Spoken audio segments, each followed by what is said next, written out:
Hello guys, welcome back with me, Cho 2025.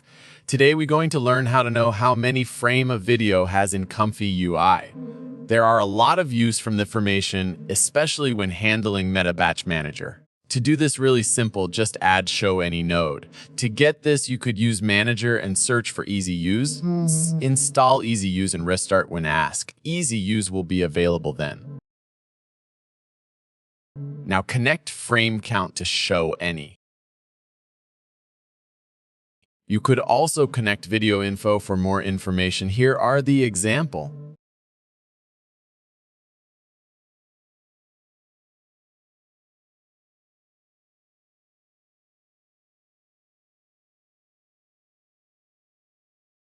And here another example. Anyway, guys, that's it for today's video. Thank you for watching. Don't forget to like, share, and comment. See you again on the next episode. And have a nice day. Please subscribe.